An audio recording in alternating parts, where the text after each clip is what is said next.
Tapos, yan guys, ipapakita ko sa inyo kung paano ito tanggalin. Yung seal na to. Kasi bakal ito, mahirap tanggalin ito. Disposable kasi itong na to. Plastic ko yan.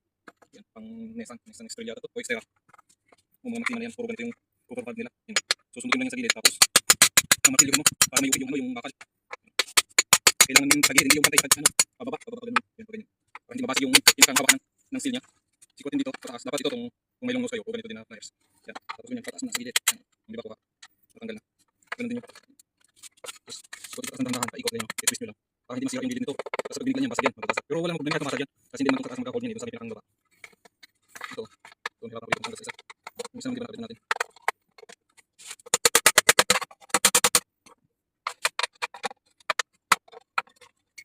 Yung tanggal na. Tanggal na siya. Yan, malinis na. Ang gagawin lang natin, tanggalin natin yung langis-langis. Para hindi dumulas yung seal dyan. Kailangan dry yan para mag-vibrate yung sasakyan. Hindi tanggal yung seal. Kasi dapat hawak na hawak yung seal dyan. Pero kung gusto naman talaga na hindi talaga matanggal, hindi talaga matanggal kahit mag-vibrate yung sasakyan, papakita ko yung isa. Ito, di ba nalagyan na natin? Yung guys, kita na ba yun dyan?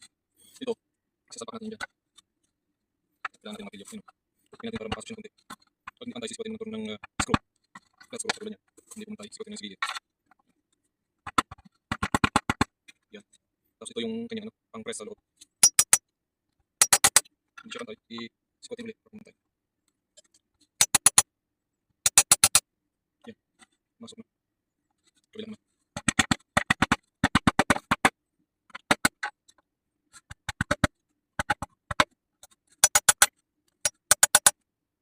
Pantay. Kamalaki yung seal.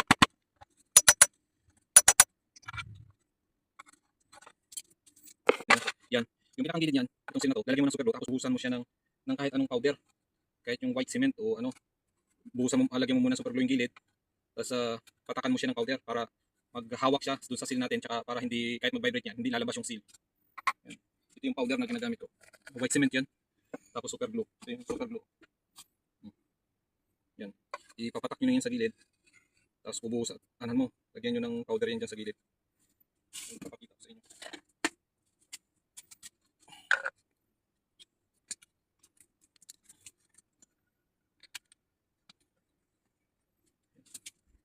Lipat natin kasi may isa kong ano para hindi yung ano hindi maubos.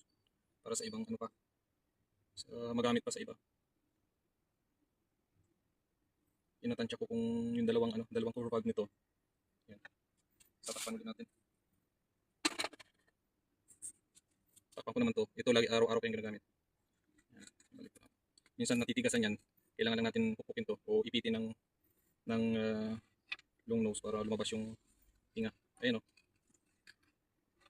Nilagyan ko siya ng super glue kahit mag-vibrate yung sasakyan. Yan. Tapos bubuhusan naman, lagyan naman natin ng powder. Ayan. Yun lang. Pwede, pagkatapos nito, pwede naman ninyong tag dito, pinturahan o hugasan muna. Tapos patuyuin para hindi puti ang kulay. Ayan. Kita nyo? Nalagyan ko na ng Tapos sa gilid nito, pwede naman sundutin yun dyan mamaya. Dito. Itaktak natin para mawala yung Di ba malinis na? Tapos punasan mo lang yun.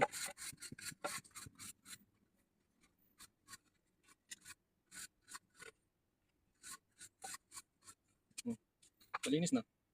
Tapos ang gagawin mo naman dyan, kung meron pa dito sa pinakang gilid niya, kasi nag-play tong rubber niya, di ba pa kailangan hindi titigasan ng yan. Kailangan play yan dyan para ma-adjust yung to. Tapos ang gagawin nyo naman, lalagyan nyo ulit ng panibagong glue para maging sulit. Mas maganda, patuyuin nyo muna bago applyan nyo ng panibago. Yan, dinidemo ko lang.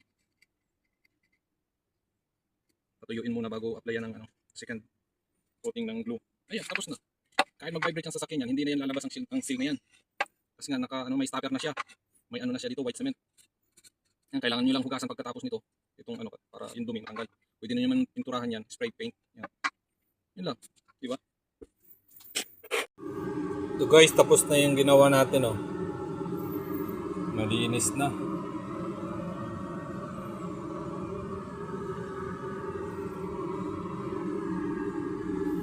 Yan, di ba? Tapos